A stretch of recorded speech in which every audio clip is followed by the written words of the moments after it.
I met Walt Disney just a year after he'd made Cinderella. And he invited me to come to his studio. And one by one, I met all of these, what they call the 9 old men. The 9 old men, Walt's tour de force group of artists, all worked together on Cinderella. These were men at the top of the game. They were the people who really saved Disney animation after World War II.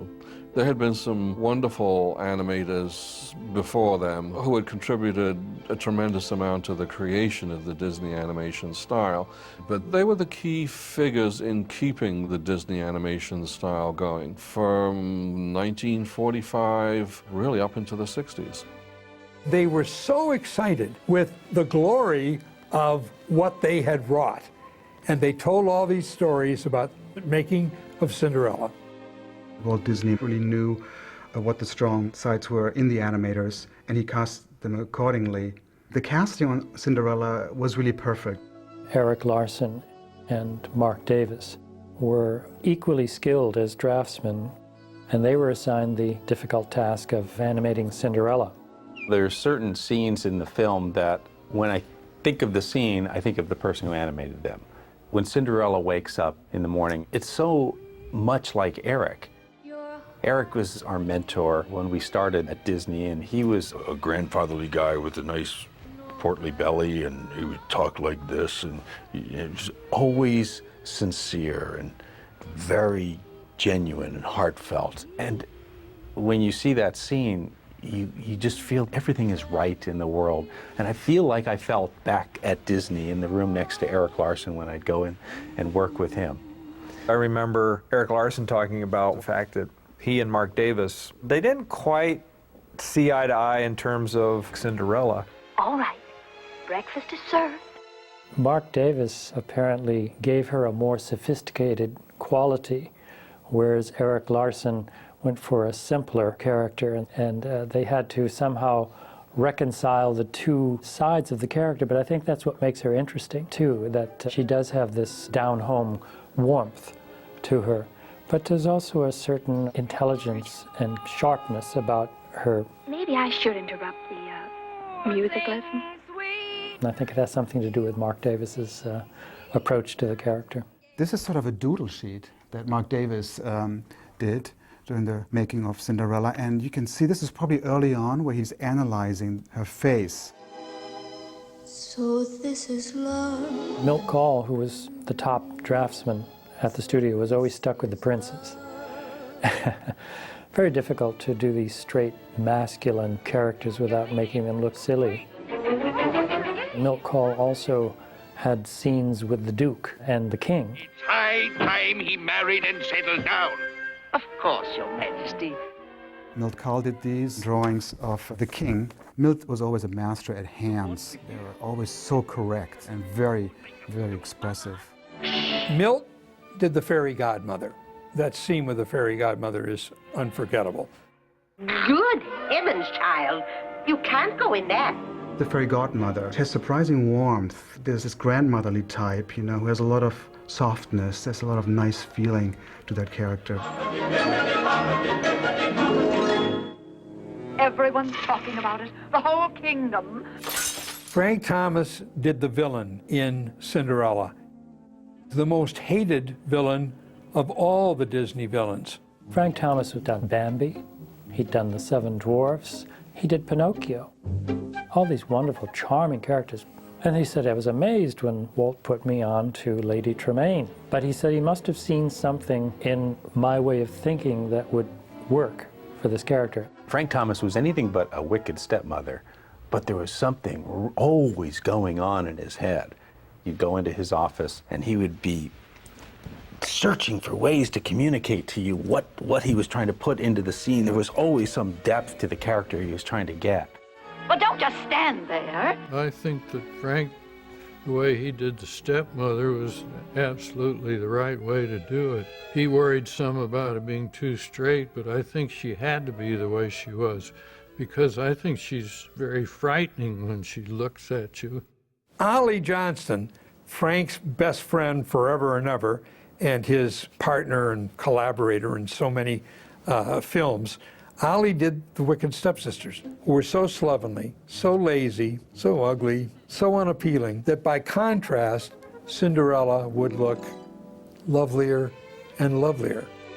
Ollie Johnston didn't feel he was the best draftsman like, say, Milt Kahl was or Mark, and he couldn't analyze the scenes as much as, say, Frank did. But Ollie was very emotional. He just really worked from his heart. Mother, do you realize what you just said? Of course. I said, if. The stepsisters were the broadest characters that I had done up to that point, certainly. Oh, a lot of scenes where I even went too broad. I remember one where Anastasia, she was smiling, you know, like that, silly smile.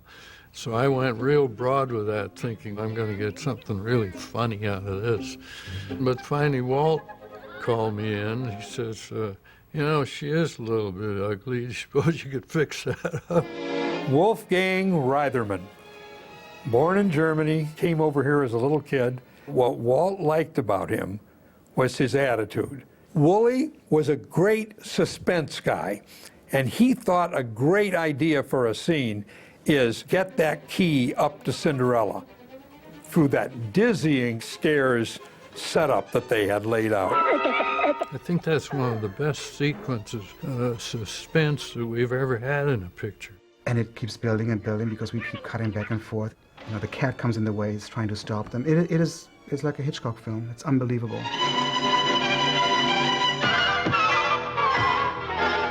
Ward Kimball probably had the most fun of anybody on Cinderella. He got the cat, Lucifer. That was perfect casting because you could have never cast Ward Kimball on Cinderella. He would have fallen apart. He would not have enjoyed himself. I didn't have to work making those very careful drawings of Cinderella and some of the other animators had to work on. And it was pure comedy, the old cat-mouse relationship. And my problem was to develop a cat that looked mean. He had some funny stories about looking for a cat to be a personality like Lucifer, because they had mean cats and they had slinky cats and they had all different kind of cats drawn in the story sketches. Walt came out to the house here one day, and our six-toed cat we call Feetsy was rubbing up against Walt's leg. And he said, "For gosh sakes, Kimball, there's your cat. What are you worried about?" And that's what led to my conception of the cat.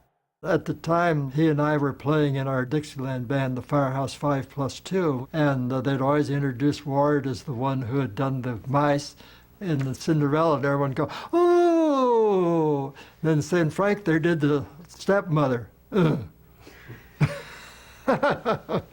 I said, "We got to get another picture here, Ward.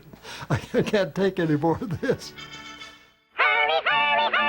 Walt Kimball got to do what he's best at, not staying within the forms of realism, but breaking out of that. This great quality of going from real to unreal, that's always in Kimball's work. He was a fantastic, unique animator. You can look at his stuff on the screen and know it's Ward Kimball. Ward's masterpiece, of all his work he's done at Disney, probably is the sequence where the cat is confused by which cup is hiding one of the mice. That is such a crazy but spontaneous sequence. It's as good as anything Chaplin has ever done.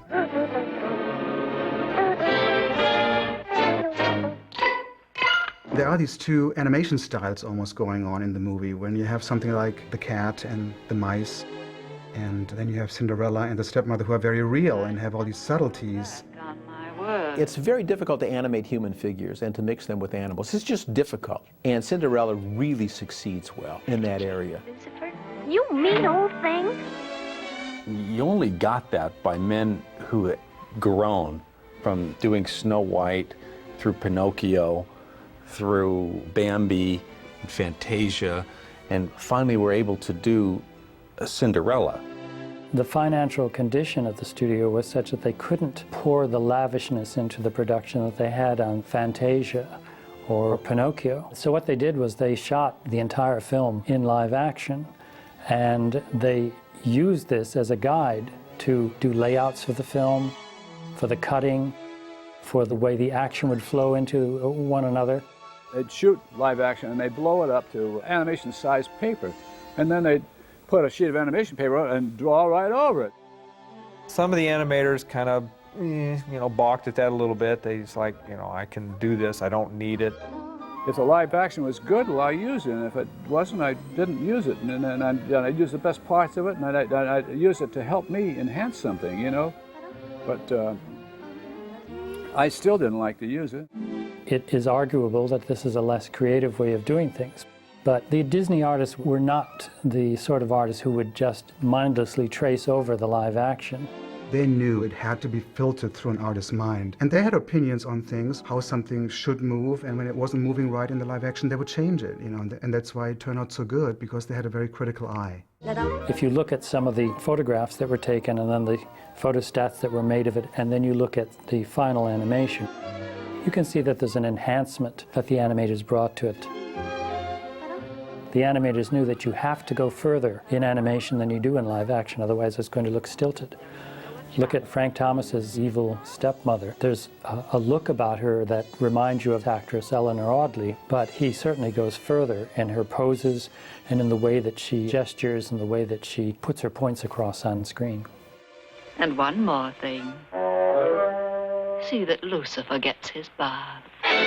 Ward Kimball had the luckiest role because the rest of us were sweating under all these restrictions of the live action we'd shot. They didn't shoot live action for him, and he wouldn't have followed it in the first place. I was always looking forward to the next scene because it was fun. It took us around 2 years to do it with all the experimental work in story and shooting the live action and that. But once we started animating it, it went quite fast. And we probably did the whole thing in 6 months. We all knew that it was a good picture because you could see it from the time we were shooting the live action on it. If Walt had been right in his vision of what the audience wanted, well, we'd be in business, and he was right. They just loved the picture.